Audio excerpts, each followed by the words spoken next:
Hello everyone, welcome to Story Time with the Princess. Today we're going to be reading Snow White and the Seven Dwarfs. One snowy night, in a castle far away, a little princess was born. Her parents named her Snow White. As the years passed, the child grew up to be a lovely young woman. Her beauty and her gentle nature won the hearts of all who knew her. After my father died, I lived in the castle with my stepmother, the queen. The queen was very beautiful, but she was cold and heartless. She was so jealous of my beauty. So she dressed me in rags and forced me to work as a maid. The queen's most prized possession was the magic mirror.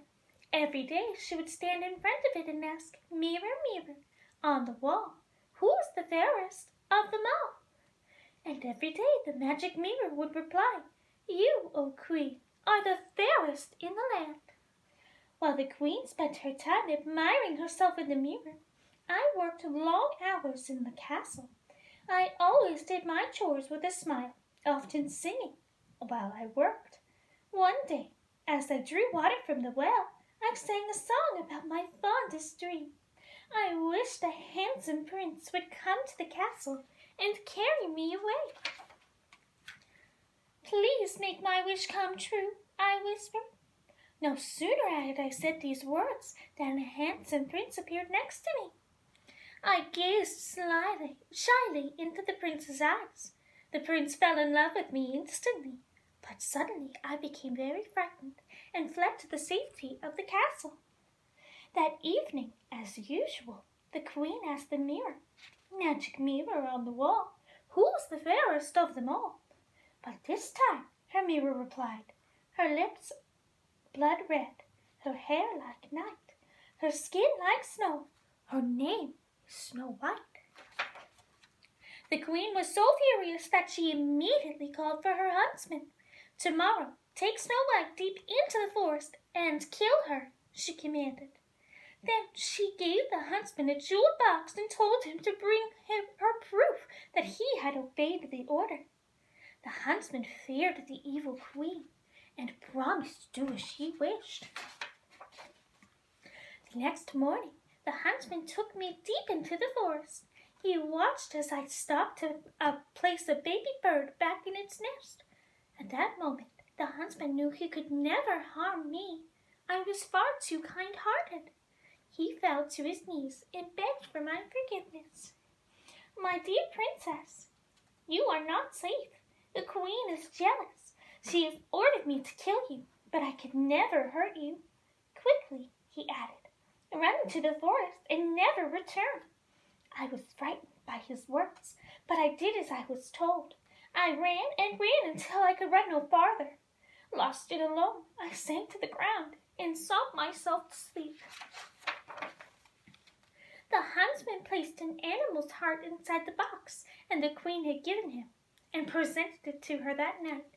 The evil woman rejoiced, for she believed the huntsman had carried out her order. "Now I am the fairest of all," she exclaimed triumphantly.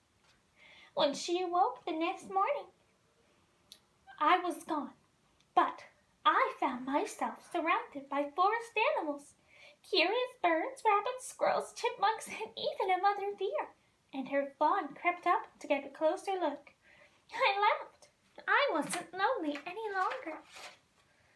"Do you know of a place where I can stay?" I asked my woodland friends. In response, two little birds chirped excitedly and began to tug gently at my cape. I followed my new friends to a tiny cottage nestled among the trees.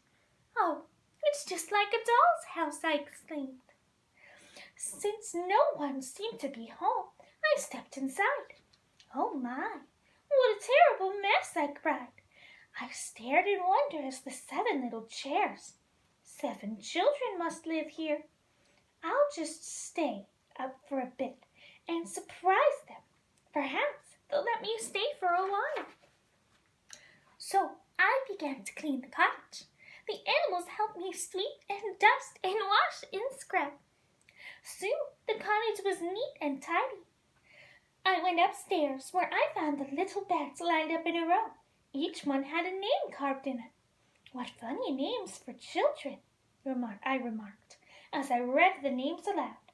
Happy, Toby, Grumpy, Sneezy, Bashful, Doc, and Sleepy. There I yawned. "I'm a little sleepy myself," I added. I lay across the tiny beds and promptly fell asleep.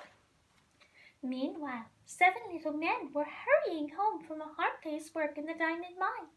They didn't know it, but they had a surprise waiting for them. For these were the 7 dwarfs who lived in the cottage where I lay sleeping. They sang merrily as they walked through the forest. Doc led the way with the lantern. Behind him were Grumpy, Happy, Sleepy, Sneezy, Bashful, and last of all, Dopey. As they neared the house, the dwarfs noticed something was different. The windows were clean. Cautiously, they crept inside. Everything was neat and tidy. "Just as I thought. Someone's been here," cried Doc. "Maybe it's a goblin," said Bashful. "And maybe it's still here." "Only one way to find out," said Grumpy. So up the stairs they went. But instead of the goblin, the dwarfs found me fast asleep on their little beds. "It's a girl," declared Doc. "She's beautiful," added Happy. I was awakened by their voices. "Oh," I cried when I saw them. "Why, you're not children at all. You're little men." "That's right," said Doc. "But who are you?" I introduced myself, and I told them all about the wicked queen. "You can stay with us," said Doc. "We won't let anything happen to you." All the other dwarfs agreed.